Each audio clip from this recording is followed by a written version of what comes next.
बांग्लादेश में हो रहे आम चुनाव, वोटिंग के बीच मीरपुर में जमात और बीएनपी समर्थकों में झड़प।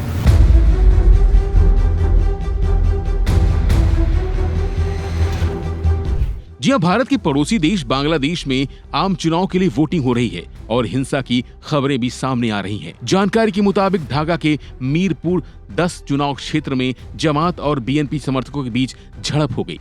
जमाते इस्लामी के प्रमुख शफीकुर रहमान यहां से चुनाव लड़ रहे हैं, जहां वोटिंग को लेकर दोनों ही पार्टियों के समर्थक आमने सामने आ गए। तस्वीरों में आप देख सकते हैं कि किस तरह से भीड़ इकट्ठा हो गई है। फिलहाल मौके पर सेना के जवानों को तैनात कर दिया गया है और स्थिति अब नियंत्रण में है। वैसे शेख हसीना के 15 साल लंबे शासन के गिरने के बाद यह पहली बड़ी चुनावी परीक्षा है। बांग्लादेश में 2024 के उस हिंसक आंदोलन के बाद पहली बार आम चुनाव हो रहे हैं, जिसके कारण तत्कालीन प्रधानमंत्री शेख हसीना को पद से हटना पड़ा।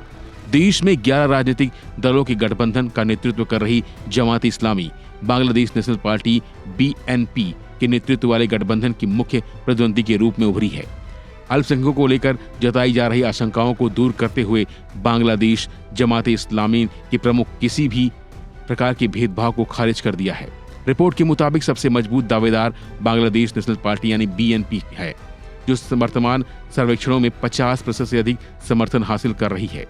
पार्टी की कमान अब तारिक रहमान के हाथों में है, जो 17 साल के आत्मनिर्वासन के बाद दिसंबर 2025 में देश लौटे हैं। वैसे करीब 18 महीने पहले जुलाई 2024 के छात्र विद्रोह के बाद यह बांग्लादेश का पहला चुनाव है। इस बगावत ने 15 साल से शासन कर रही शेख हसीना को सत्ता से बेदखल कर दिया था।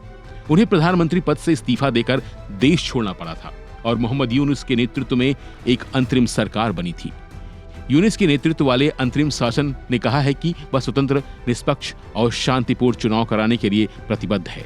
चुनाव के लिए 500 विदेशी ऑब्जर्वर पहुंच चुके हैं, जिनमें यूरोपीय यूनियन और कॉमनवेल्थ देशों के लोग शामिल हैं। देश का राजनीतिक माहौल दशकों से शेख हसीना के नेतृत्व वाली आवामी लीग और बांग्लादेश नेशनल पार्टी के इर्द गिर्द घूमता रहा है।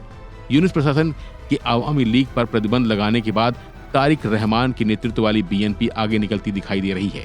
बीएनपी को चुनौती कट्टर इस्लामिक पार्टी जमात इस्लामी दे रही है। इसने 11 पार्टियों के साथ गठबंधन किया है। फिलहाल के लिए बस इतना ही। बाकी अपडेट बने रहिए वन इंडिया हिंदी के साथ।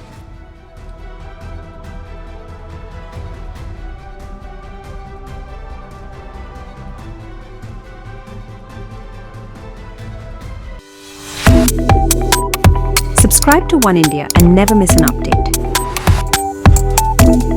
Download the One India app now.